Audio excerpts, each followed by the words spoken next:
What is up guys, my name is Elliot Duran and I'd like to welcome you to another video in our advanced splitting series. Today is all about the split single. We'll go over how to achieve the perfect rhythm every single time, as well as go through some tips on how to improve the sound quality and strength of your singles. Without further ado, let's get right into it.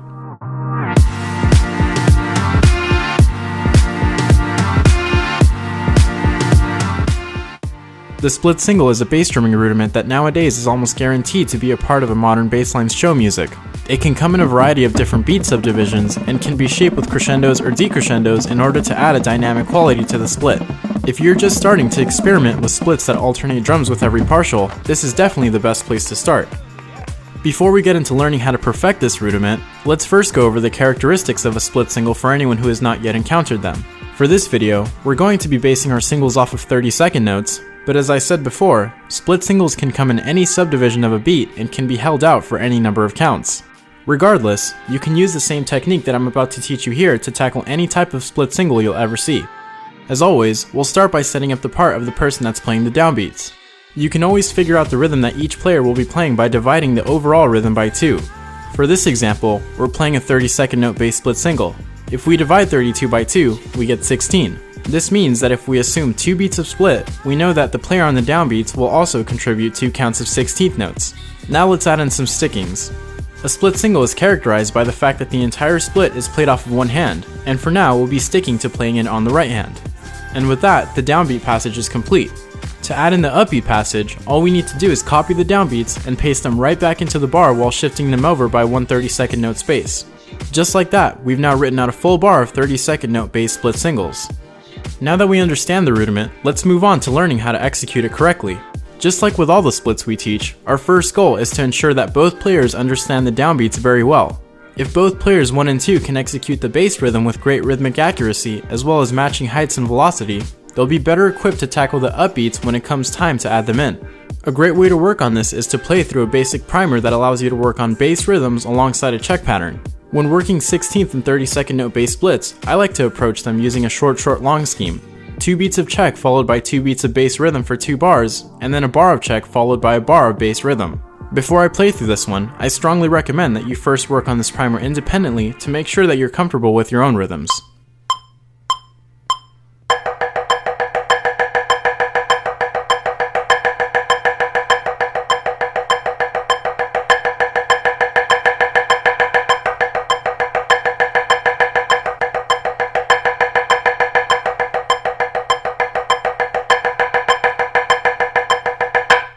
We're going to start splitting this rhythm very soon, but before we do so, let's go over some information on technique when it comes to split singles.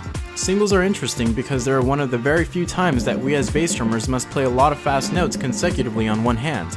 Because of this, young bass drummers are not often equipped to play a split like this with the best sound quality possible. When we play on the bass drum, we primarily rely on the wrists and fingers to move the mallet into the head, and which we use is dependent on what exactly we're playing. The wrist is great for applying a ton of velocity to the mallet, but unfortunately, it is not as effective when playing faster passages since the wrist can only twitch so fast. Relying on the fingers helps with the faster passages due to their ability to twitch more rapidly, but it comes at the expense of sound quality since the smaller muscle groups don't have as much mass working for them as the entire wrist. Based on what I've just said, it probably makes sense that since a split single is a faster passage, you should use the fingers to get the notes out. However, up to certain tempos, using the wrist to play this passage is completely achievable if you develop the correct muscle groups. This will guarantee that your split single will sound full and articulate as opposed to thin and feather tapped. So let's get into how to develop these muscle groups. If you've ever worked on tap control and sound quality, then you've probably already seen this exercise before. The tap pyramid is a great way to build the chops necessary to twitch the wrist faster, and is therefore great for improving our split single quality. It involves increasing counts of 16th notes on both hands until you're playing 2 bars of 16th notes on each hand. Start playing this one at about 90 beats per minute, ensuring that you're relying only on the wrist to play every single note. If you're having trouble isolating this motion, try locking the mallet down by extending your index finger across the shaft of the mallet. Once you understand how to twitch the wrist, remove the finger and continue to rehearse the exercise while boosting the tempo gradually. Since we're playing 16th notes, the tap chops that you develop will translate to triplets at faster tempos.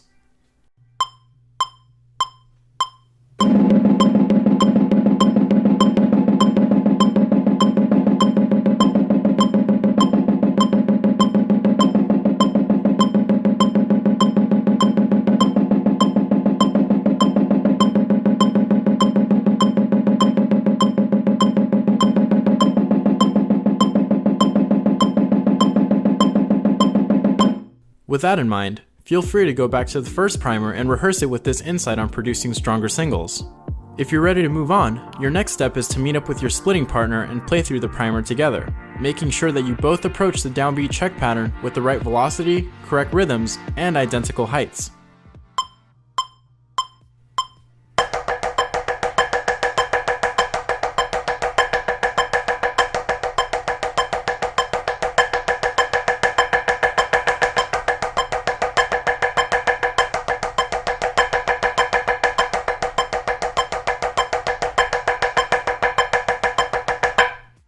If you're the player with the upbeats, you might be wondering why it's necessary for you to be able to play solid downs. Like I demonstrated before, the upbeat passage really is just a copy-pasted version of the downbeats. The person splitting the part still plays that exact same part, just offset by a very small amount. In the context of our example, if you can play rhythmically accurate 16th notes, all you need to worry about when it comes to splitting the split single is creating the spacing of that very first upbeat. From there, the muscle memory will kick in and allow you to play through the rest of your passage without overlapping onto the downbeats. At this point, we're ready to start implementing the ups. This next primer will serve as a great starting point. It follows the same short-long scheme as the first primer, and while the player on the downbeats plays the same part, player 2 will add in only the first upbeat of every split. If you're player 2, focus on inserting your note exactly in the space created by the first two 16th note partials that player 1 plays. Also, make sure that you attack your first note with a relaxed prep to set the approach that the rest of your upbeats will eventually follow. This primer should sound like this.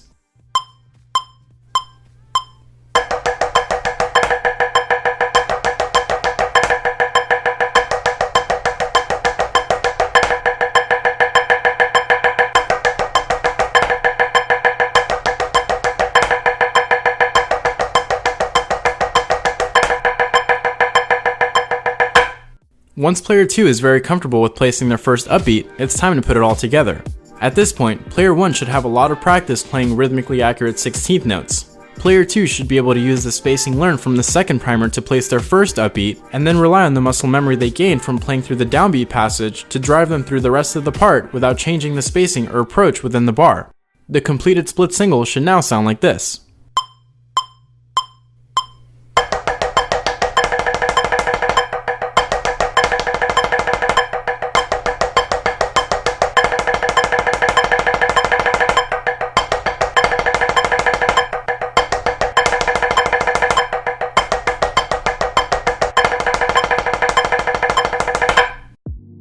Let's end this video with some quick tips to think about while you practice the split single.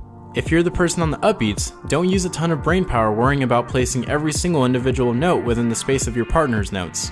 Split singles are usually fast enough that your brain won't be able to keep up with this process. This usually results in the upbeats getting slower and more late as the passage progresses. Alternatively, just focus on creating the first spacing, then maintain good rhythmic interpretation of the subdivision that you're playing. Remember that if you and your partner both play great rhythms, then there is no reason the split won't line up.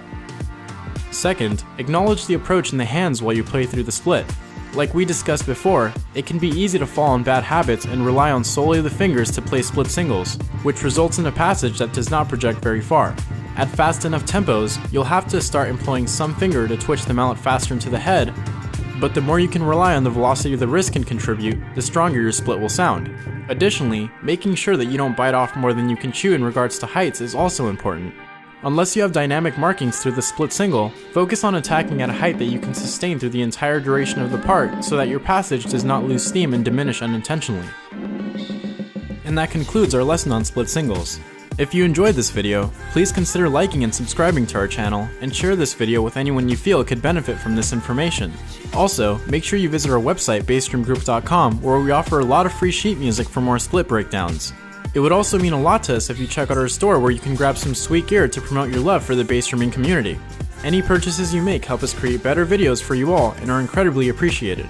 And with that guys, thank you so much for watching, and I'll see you in the next one. Peace.